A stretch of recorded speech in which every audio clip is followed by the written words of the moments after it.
CEW 101 basic electrical engineering and measurement की कक्षा में आपका स्वागत है। आज हम आपको यूनिट नंबर 5 लेसन नंबर 26 के विषय में बताएंगे, जिसका टॉपिक है विभिन्न प्रकार के सेल्स और उनकी क्षमता, different types of cells and their ratings. तो इस अध्याय से पहले आपने फैराडे के विद्युत अपघटन के नियम, रासायनिक तुल्यांक और उसके उपयोगों के विषय में पढ़ा। अब हम इस अध्याय में विभिन्न प्रकार के सेलों के बारे में पढ़ेंगे। उद्देश्य पहला है वोल्टाइक सेल की रचना और कार्यविधि। दूसरा डैनियल सेल की रचना तथा कार्यविधि। तीसरा है लेग्नांची सेल की रचना और कार्यविधि, ड्राई सेल की रचना और कार्यविधि, वेस्टर्न कैडमियम सेल की रचना और कार्यविधि। अब सबसे पहले सेल्स। सेल एक ऐसी युक्ति है जो रासायनिक ऊर्जा को विद्युत ऊर्जा में बदलता है। यह विद्युत ऊर्जा डीसी होती है। सेलों के समूह को बैटरी कहते हैं। सेल्स दो प्रकार के होते हैं, प्राइमरी सेल्स और सेकेंडरी सेल्स, जैसा कि पिछले अध्याय में हमने पढ़ा था। प्राइमरी सेल्स वह युक्ति हैं जो रासायनिक ऊर्जा को विद्युत ऊर्जा में बदलने के बाद तुरंत धारा देना प्रारंभ कर देते हैं, लेकिन एक बार डिस्चार्ज होने के बाद उन्हें दोबारा चार्ज नहीं कर सकते। तो ये हमारे प्राइमरी सेल्स हैं।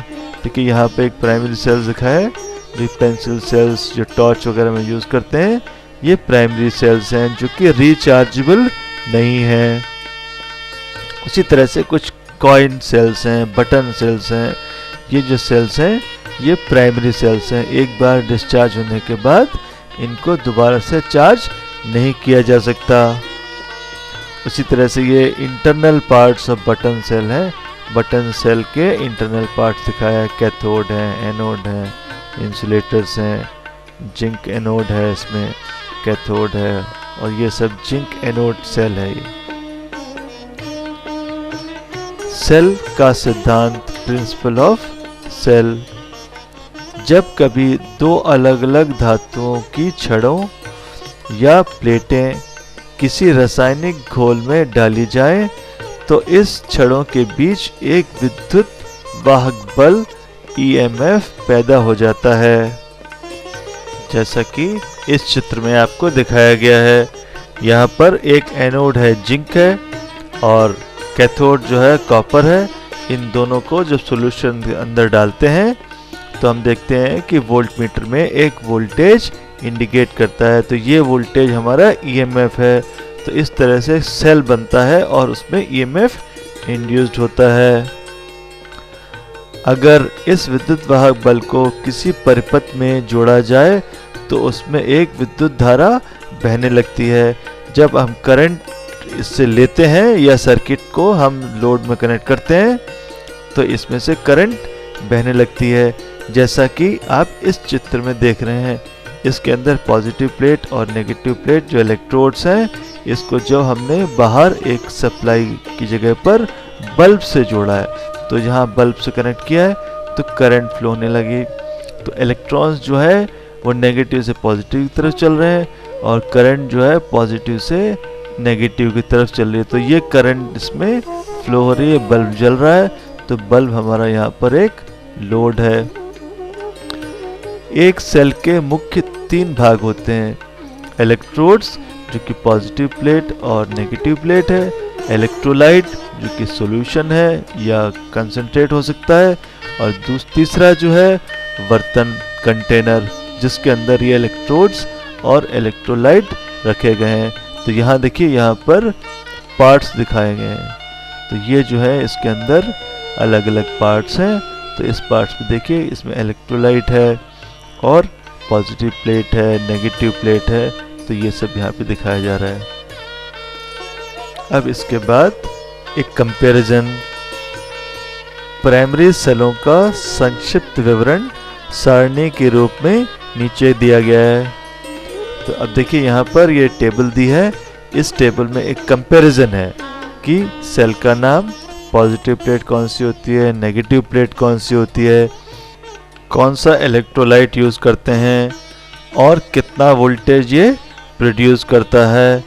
तो देखिए यहाँ पर पहला वोल्टाइक सेल, इसमें पॉजिटिव प्लेट तांबा है, नेगेटिव प्लेट जस्ता है, और जो इसमें इलेक्ट्रोलाइट यूज़ करते हैं डाइल्यूट सल्फ्यूरिक एसिड, और वोल्टेज 1.08 वोल्ट। उसी तरह लिग्नेंशियल सेल, कार्बन जस्ता नौसादर और 1.5 वोल्ट्स। इसी तरह से dry cell, positive plate carbon की, नेगेटिव प्लेट जस्ते की, और नौसादर की लई जो है और रासायनिक घोल है, और वोल्टेज 1.5 वोल्ट्स है। उसी तरह से डैनियल सेल, इसमें पॉजिटिव प्लेट तांबे की है, नेगेटिव जस्ते की है, और रासायनिक घोल डाइल्यूट सल्फ्यूरिक एसिड है, और वोल्टेज जो है 1.1 वोल्ट है।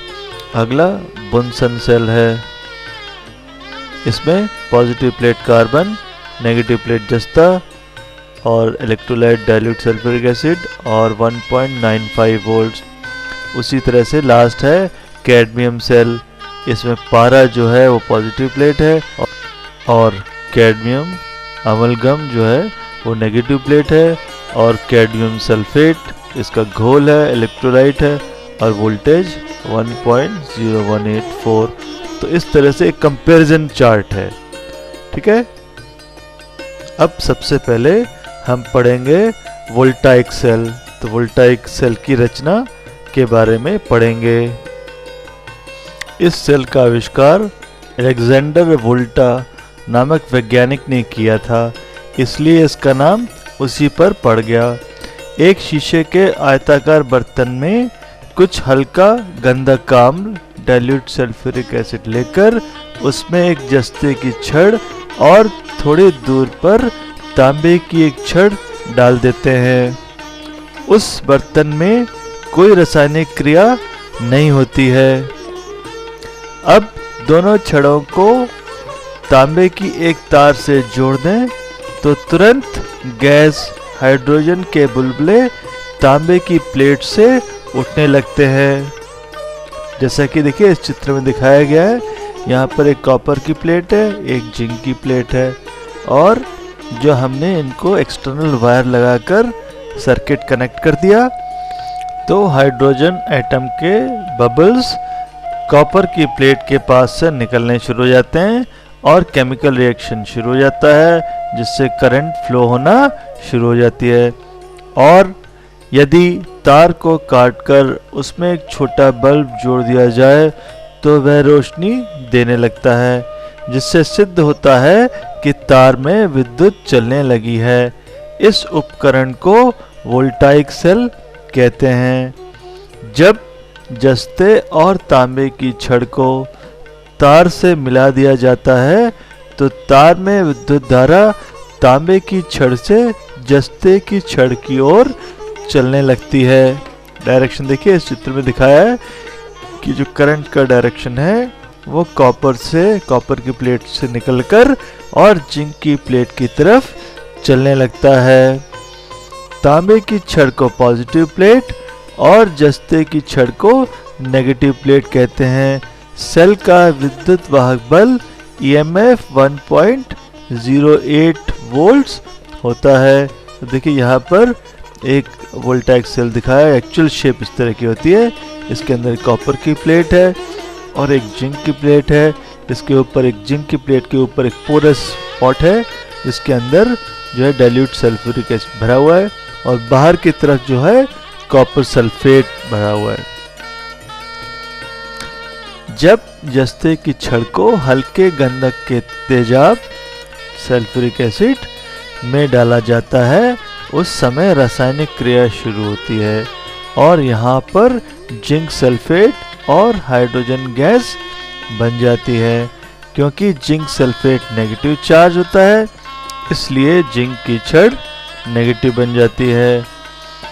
हाइड्रोजन गैस के बुलबुले तांबे की छड़ पर जमा हो जाते हैं क्योंकि वह पॉजिटिव चार्ज रखते हैं और इस प्रकार से तांबे की छड़ पॉजिटिव बन जाती है। उस समय रासायनिक क्रिया इस प्रकार होती है, केमिकल जो इक्वेशंस हैं वो इस प्रकार होती हैं कि जिंक जो है जिंक आयंस और इलेक्ट्रॉन्स में कन्वर्ट हो जाता है और जिंक जो है फिर डाइल्यूट सल्फ्यूरिक एसिड से रिएक्ट करके जिंक सल्फेट और हाइड्रोजन गैस बनाता है जो उसके बुलबुले कॉपर की प्लेट के ऊपर डिपॉजिटेड हो जाते हैं। तो इस तरह से ये हमारा वोल्टाइक सेल है। अब अगला है डैनियल सेल। इस सेल में तांबे के एक बर्तन में कॉपर सल्फेट का घोल भरा होता है और बर्तन स्वयं पॉजिटिव प्लेट का काम करता है। घोल के अंदर चीनी मिट्टी का एक पोरस पॉट रखा जाता है जिसमें गंधक का हल्का तेजाब डाइल्यूट सल्फ्यूरिक एसिड H2SO4 भरा रहता है, जैसा कि इस चित्र में दिखाया गया है। इसमें जो कंटेनर है वो कॉपर का है, वो खुद पॉजिटिव है और नेगेटिव के लिए एक पोरस पॉट है और इसके अंदर जिंक की एक रॉड रखी गई है और उसके अंदर सल्फ्यूरिक एसिड भरा हुआ है। तो जिंक जो है वो नेगेटिव प्लेट है और इसका कंटेनर जो है पॉजिटिव प्लेट है। इस कंटेनर के अंदर कॉपर सल्फेट भरा हुआ है। इस तेजाब में जस्ते की एक छड़ पड़ी रहती है जो नेगेटिव का काम करती है। बर्तन के ऊपरी भाग में चारों ओर एक छिद्रदार जगह होती है जिस पर कॉपर सल्फेट के बने क्रिस्टल्स रखे जाते हैं जो आवश्यकतानुसार घोल में घुलते रहते हैं जिससे वह हल्का नहीं पड़ता। जब सेल का सर्किट पूरा करते हैं तो सल्फ्यूरिक एसिड की जस्ते पर क्रिया होती है जिससे जस्ता सल्फेट और हाइड्रोजन बनता है। तो जिंक सल्फेट और हाइड्रोजन बनता है। देखिए यहाँ पर जिंक प्लस H2SO4 रिएक्ट करता है और जिंक सल्फेट और हाइड्रोजन बनता है। उसी तरह से हाइड्रोजन फिर कॉपर सल्फेट से रिएक्ट करता है और H2SO4 और कॉपर बनता है। इस सेल का EMF इलेक्ट्रोमोटिव फोर्स 1.1 वोल्ट होती है जो प्रायः स्थिर रहती है, कांस्टेंट होता है। इसका प्रयोग लेबोरेटरी में या प्रमाण स्टैंडर्ड की भांति काम में लेते हैं। तो ये EMF जो इंड्यूस्ड होता है ये EMF स्टैंडर्ड होता है, फिक्स्ड वैल्यू का होता है। तो इसलिए इस सेल का प्रयोग लेबोरेटरीज वगैरह में जहाँ स्टैंडर्ड का काम करना होता है वहाँ पर प्रयोग करते हैं। अब अगला सेल है लेक्नांची सेल। अब इसका पहले कंस्ट्रक्शन बताया जाएगा। इसमें कांच का एक चौड़े मुंह का बर्तन होता है जिसमें नौसादर यानी अमोनियम क्लोराइड का समतृप्त सैचुरेटेड घोल रखा जाता है। घोल में एक जस्ते की पारा चढ़ी छड़ तथा एक चीनी मिट्टी का पोरस पॉट रखा जाता है। इस बर्तन के बीच में कार्बन की एक छड़ रखी जाती है। इस कार्बन की छड़ के चारों ओर मैग्नीज डाइऑक्साइड MnO2 और कार्बन का मिश्रित चूर्ण भरा रहता है। यह कार्बन की प्लेट सेल की पॉजिटिव प्लेट धनात्मक प्लेट का काम करती है। देखिए इस डायग्राम में ये लेक्नांची सेल दिखाया गया है। इसके अंदर ये चौड़े मुंह का बर्तन है और इसके अंदर जो है सॉल्यूशन जो है अमोनियम क्लोराइड का सॉल्यूशन भरा है। इसके अंदर एक पोरस पॉट रखा हुआ है और उसके अंदर जो है मैग्नीज डाइऑक्साइड का पाउडर भरा हुआ है और कार्बन भरा हुआ है इसके अंदर, और एक रॉड रखी है जो कि कार्बन की रॉड है। तो कार्बन की रॉड पॉजिटिव प्लेट और एक जिंक की रॉड रखी गई है जो कि नेगेटिव प्लेट। अब इसके बाद मैग्नीज डाइऑक्साइड हाइड्रोजन से मिलकर उसे पानी में बदल देता है, जिससे ध्रुवच्छादन दैट इज पोलराइजेशन नहीं होता। जस्ते की प्लेट ऋणात्मक प्लेट का काम करती है, तो कार्बन की पॉजिटिव प्लेट और जस्ते की नेगेटिव प्लेट। जब बाहर सर्किट पूरा करते हैं तो जस्ता नौसादर अमोनियम क्लोराइड के घोल में घुल जाता है और इस क्रिया में NH4 आयंस उत्पन्न होते हैं, जो पोरस प्लेट से होकर कार्बन की छड़ तक पहुंचते हैं और उसे अपना पॉजिटिव चार्ज दे देते हैं। NH4 अस्थायी होता है और अमोनिया NH3 तथा हाइड्रोजन में बदल जाता है। इस प्रकार निकली हाइड्रोजन का मैग्नीज डाइऑक्साइड से ऑक्सीडेशन हो जाता है और पानी और मैग्नीज ऑक्साइड Mn2O3 बनती हैं। देखिए रासायनिक क्रिया किस तरह से होती है। रासायनिक क्रिया इस प्रकार होती है कि जिंक के आयंस NH4Cl से मिलकर जिंक क्लोराइड और अमोनिया और हाइड्रोजन एटम्स बनाते हैं। अमोनिया गैस पानी में घुल जाती है, जो हाइड्रोजन आयंस पोरस पॉट से होकर कार्बन की छड़ की ओर जाते हैं और रास्ते में मैग्नीज डाइऑक्साइड से मिलकर पानी बना देते हैं, जैसे H2 plus Mn2O3 Mn2O3 plus H2O, तो पानी बन जाता है। देखिए ये डायग्राम फिर से, इसके अंदर कार्बन की रॉड है, इसके चारों तरफ जो है मैग्नीज डाइऑक्साइड और पाउडर्ड कार्बन रखा गया है और सॉल्यूशन जो है अमोनियम क्लोराइड का है। तो केमिकल रिएक्शंस होते हैं जिससे कि पानी बनता है। इस सेल में हाइड्रोजन जल्दी जल्दी पैदा होती है और उसे मैग्नीज डाइऑक्साइड इतनी जल्दी पानी में नहीं बदल सकती, इसलिए थोड़ी देर प्रयोग में लाने के बाद सेल को आराम देने की आवश्यकता होती है। तो इस सेल को कंटिन्यूसली यूज नहीं कर सकते, इसलिए इस सेल को ऐसे कार्यों के लिए इस्तेमाल करते हैं जिसमें रुक रुक कर करंट देने की आवश्यकता होती है, जैसे टेलीफोन, घंटी आदि। इस सेल का EMF 1.4 वोल्ट के लगभग होता है। तो इस तरह से ये लैग्रैंजी सेल है। इसके बाद अगला आता है ड्राई सेल। यह लैग्रैंजी सेल का ही सुधरा हुआ रूप होता है। इसमें नौसादर के घोल इलेक्ट्रोलाइट के बजाय उसकी एक गाढ़ी लुगदी पेस्ट के रूप में प्रयोग की जाती है। इसके अंदर कार्बन की एक गोल छड़ होती है जिसके चारों तरफ एक जस्ता जिंक क्लोराइड और नौसादर NH4Cl के घोल में मिले हुए कार्बन और मैग्नीशियम डाइऑक्साइड के मिश्रण को कुछ ग्लिसरीन और थोड़े से प्लास्टर ऑफ पेरिस के साथ मिलाकर पेस्ट सी बना दी जाती है। तो यहाँ पर बेसिकली पेस्ट बनता है, वहाँ पर सॉल्यूशन था, यहाँ पर पेस्ट बनता है। अब देखिए ये डायग्राम, इस डायग्राम में ये ड्राई सेल दिखाया गया है। इसके अंदर ये कार्बन की रॉड है और इसके चारों तरफ जो है पेस्ट है।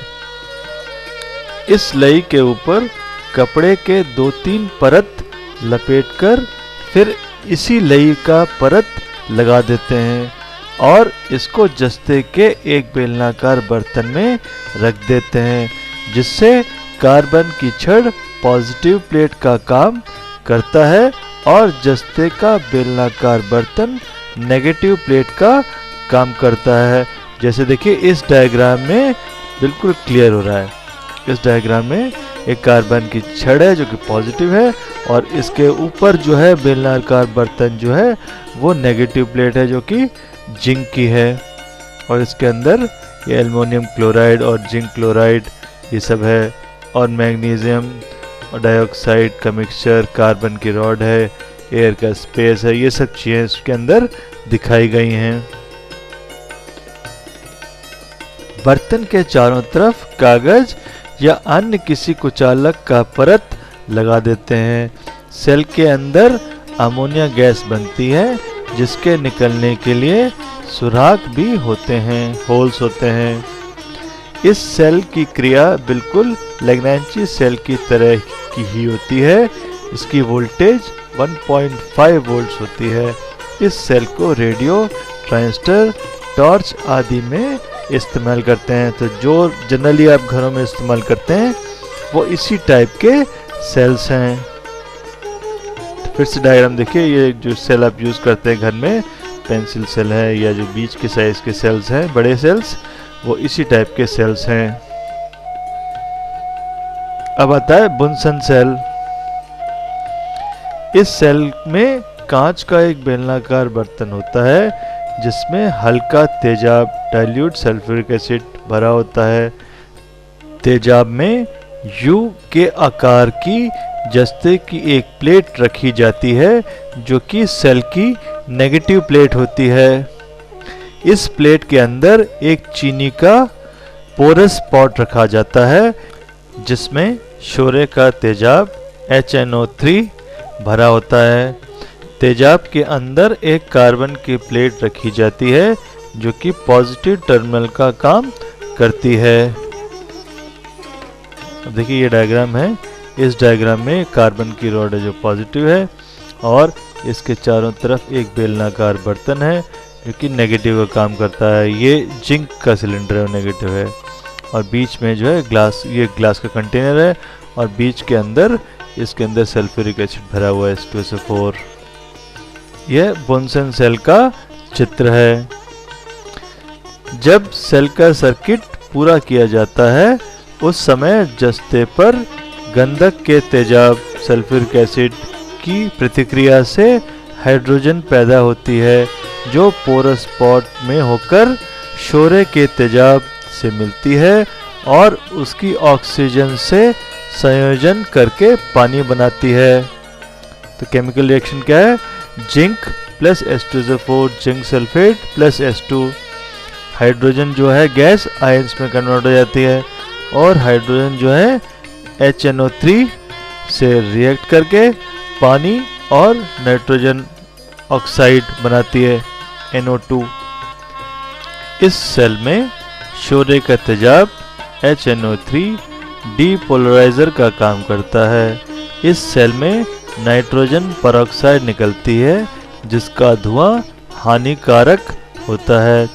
इस सेल का वोल्टेज EMF 1.9 वोल्ट्स होता है।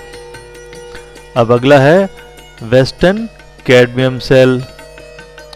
यह H के आकार की एक बंद शीशे की दो नलियों का बना होता है। एक नली में कुछ शुद्ध पारा डाल दिया जाता है जो कि सेल का पॉजिटिव सिरा बनता है।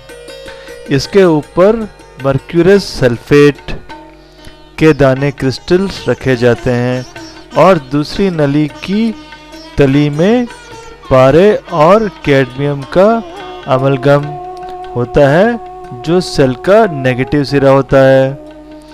इसके ऊपर भी कैडमियम सल्फेट के दाने रखे जाते हैं और नलियों के बाकी भाग में कैडमियम सल्फेट का घोल भरा रहता है।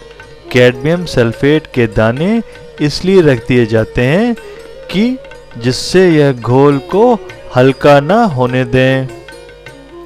प्रत्येक सिरे में शीशे के भीतर प्लेटिनियम का एक तार लगा रहता है जिसका संबंध बॉक्स के ऊपर लगे हुए पेज से होता है। एक पेज पर पॉजिटिव और दूसरे पेज पर नेगेटिव का चिन्ह बना होता है। इस सेल की वोल्टेज 1.0184 वोल्ट्स होती है।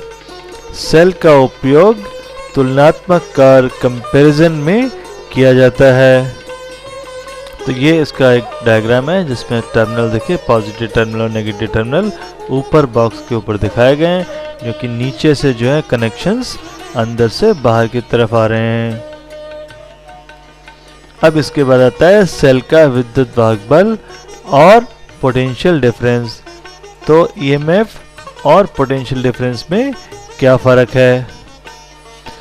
जब सेल के दोनों टर्मिनल्स के बीच में वोल्टमीटर लगाकर जो वोल्टेज मालूम की जाती है उसे विद्युत वाहक बल कहा जाता है, क्योंकि सर्किट में करंट नहीं होती है और उसका आंतरिक रेजिस्टेंस, इंटरनल रेजिस्टेंस भी बहुत कम होता है। और जब सेल लोड के साथ जोड़ा जाता है यानी धारा लोड में बहती है, उस समय वोल्टमीटर द्वारा जो वोल्टेज आती है उसे पोटेंशियल डिफरेंस या विभवांतर पीडी कहते हैं। यह ईएमएफ से कम होती है क्योंकि सेल में वोल्टेज ड्रॉप होता है। वोल्टेज ड्रॉप करंट और रेजिस्टेंस के गुणनफल के बराबर होती है। तो EMF is equal to V plus PD potential difference, और EMF is equal to V जो वोल्टेज है प्लस आई इंटू आर जो कि वोल्टेज ड्रॉप है। तो E is equal to V plus I into R. अब इसके बाद आता है सेकेंडरी सेल्स। तो अब आपको बताया जाएगा कि सेकेंडरी सेल्स क्या होते हैं और इसकी जो डिटेल है आपको नेक्स्ट चैप्टर में बताई जाएगी। यह वह सेल है जो कि काम करने के बाद कमज़ोर हो जाता है, फिर इसको दोबारा करंट देकर पहले वाली अवस्था में लाया जा सकता है, क्योंकि यह सेल अपने अंदर विद्युत ऊर्जा एकत्रित करते हैं, इसलिए इनको स्टोरेज सेल्स भी कहते हैं। इस तरह के सेल दो प्रकार के होते हैं, जिनके विषय में विस्तार से आप अगले अध्याय में पढ़ेंगे। पहला लेड एसिड सेल और दूसरा एल्कलाइन सेल। तो यहाँ देखिए आपको डायग्राम दिखाते हैं। ये लेड एसिड सेल है और इसके अलग अलग पार्ट्स हैं। इसमें positive plate, negative plate, separators, containers. तो ये हमारा लेड एसिड सेल है। और इसके अलावा जो दूसरे सेल्स हैं वो एल्कलाइन सेल हैं। तो ये देखिए पेंसिल सेल है, ये एल्कलाइन है, ये लिखा हुआ देखिए एल्कलाइन बैटरीज, ड्यूरासेल्स।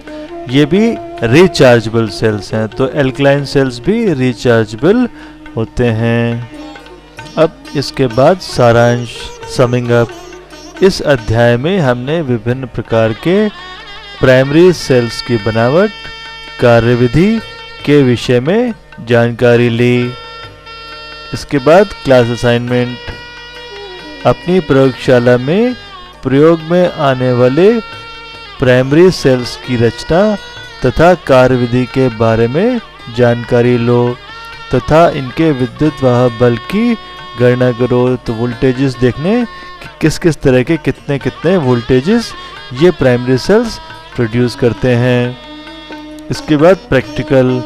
आज आपको देखना है कि कौन सा प्रैक्टिकल करना है। CEW 105 प्रैक्टिकल 26, जिसका उद्देश्य है ऑब्जेक्ट 3 फेज स्टार सिस्टम में अनबैलेंस्ड लोड के प्रभावों का अध्ययन करना और न्यूट्रल करंट मापना। तो 3 फेज अनबैलेंस्ड लोड है तो उसमें आपको लोड का अध्ययन करना है और न्यूट्रल करंट की वैल्यू निकालनी है। आवश्यक यंत्र एपरेटस रिक्वायर्ड। तो इसके लिए क्या क्या सामान चाहिए आपको। Series testing board 1, voltmeter MI type 0 to 500 volts 3, voltmeter MI type 0 to 300 volts 3, ammeter MI type 0 to 3 ampere के 3 और ammeter MI type 0 to 1 ampere 1, और लैंप लोड चाहिए 500 वाट के, 200 वाट के और 100 वाट के एक एक, जो कि 250 वोल्ट पर काम करें। अब कार्यविधि प्रोसीजर। चित्र के अनुसार कनेक्शन करें और उसे दोबारा चेक करें। तो आपको स्टार कनेक्शन बनाना है। तो स्टार कनेक्शन बनाने के लिए आपको 3 बल्ब्स लेने, एक 500 वाट का, एक 200 वाट का, एक 100 वाट का। तीनों बल्ब्स को अलग अलग फेस में आप कनेक्ट करिए और इनके साथ इनके अक्रॉस एक एक वोल्टमीटर कनेक्ट करिए जो फेस वोल्टेज बताएंगे। और जब आप इसे लाइन में कनेक्ट करेंगे तो एक एक एमीटर आपको तीनों के साथ कनेक्ट करना है, जो कि लाइन करंट और फेस करंट, क्योंकि स्टार कनेक्शन है तो लाइन करंट फेस करंट बराबर होगा, तो वो आपको करना होगा। और सर्किट को सीरीज टेस्टिंग बोर्ड द्वारा चेक करें। मेन स्विच को ऑन करें और एमीटरों तथा वोल्टमीटर की रीडिंग प्रेषण तालिका में नोट करें। तो देखिए ये आपका सर्किट डायग्राम है। इसके अंदर 3 बल्ब्स हैं, W1, W2, W3। ये एक 500 वाट का, एक 200 वाट का, 100 वाट का, तो अनबैलेंस्ड हो गया। इनके अक्रॉस वोल्टमीटर्स लगाइए और सीरीज में एमीटर्स लगाइए। एक एमीटर जो है न्यूट्रल के साथ भी, जो 0 to 1 एम्पियर का है, वो आप न्यूट्रल के साथ कनेक्ट करिए। और 3 वोल्टमीटर्स जो हैं लाइन वोल्टेजेस के लिए, VL1, VL2, VL3, ये 500 वोल्ट वाले होने चाहिए, 0 to 500 वोल्ट्स, क्योंकि लाइन वोल्टेज फेस वोल्टेज से ज़्यादा होता है और लाइन वोल्टेज करीब करीब 400 वोल्ट के आसपास होता है। तो वोल्ट मीटर जो आप लाइन में लगाएंगे वो हायर रेटिंग के चाहिए। ऐसा नहीं कि आप लोअर वोल्टेज जो है यहाँ लगाएं, 0 से 300 लगा देंगे तो मीटर खराब हो जाएगा। तो लाइन वोल्टेज नापने के लिए जो वोल्ट मीटर चाहिए वो 0 to 500 के चाहिए। तो मीटर्स लगाइए और उसके बाद स्विच को ऑन करिए और रीडिंग्स लीजिए, वोल्ट मीटर की रीडिंग और एमीटर्स रीडिंग। और उसके बाद ये ऑब्जर्वेशन टेबल्स हैं। इन ऑब्जर्वेशन टेबल्स में पहला वोल्टेज टेबल है, जिसके अंदर आप लोड बताइए कितना वोल्ट लोड लगाया आपने वोल्टेज में, W1, W2, W3। और उसके बाद voltages VL, VL1, VL2, VL3 ये लाइन वोल्टेजेस हैं, और VP1, VP2, VP3 ये फेस वोल्टेजेस हैं। तो स्टार कनेक्शन में हमें पता है कि लाइन वोल्टेज फेस वोल्टेज से √3 टाइम्स ज़्यादा होता है। लेकिन यहाँ पे देखना है कि क्या वैल्यूज़ हैं, क्योंकि ये लोड आपका अनबैलेंस्ड है। उसी तरह से करंट तालिका, इसके अंदर आपको करंट्स, लाइन करंट्स तीनों और फेस करंट्स तीनों और न्यूट्रल की कितनी करंट है ये आपको रीडिंग्स लेनी है। उसके बाद प्रिकॉशंस। तो कनेक्शन ठीक वक्त कैसे होने चाहिए, यदि मीटर में शून्य त्रुटि हो तो उसे दूर कर देना चाहिए और रीडिंग ध्यानपूर्वक लेनी चाहिए। एक और ख़ास बात है कि जब आप 3 फेस वोल्टेज पर काम कर रहे हैं तो वोल्टेज काफ़ी ज़्यादा है, तो आपको पूरी प्रिकॉशंस उस हिसाब से लेनी होगी कि वोल्टेज यहाँ पर 400 वोल्टेज या 440 वोल्ट है। तो आपको ये मालूम होना चाहिए कि जो कनेक्शन आप कर रहे हैं वो फेस में कर रहे हैं कि न्यूट्रल में कर रहे हैं। जब आप फेस में कनेक्ट करेंगे तो वोल्टेज कम होगा, लेकिन जब आप फेस की जगह पर लाइन में काम करेंगे या कनेक्शंस करेंगे तो लाइन वोल्टेजेस ज़्यादा होते हैं, तो वहाँ आपको हायर वोल्ट मीटर्स यूज़ करने होंगे, 0 to 500 वोल्ट। जैसे पहले मैंने बताया 0 to 500 वोल्ट आप लाइन वोल्टेज के लिए यूज़ करेंगे और 0 से 300 वोल्ट्स आप फेस वोल्टेज के लिए यूज़ करेंगे। तो आपको ये एक्सपेरिमेंट ध्यानपूर्वक करना है। धन्यवाद।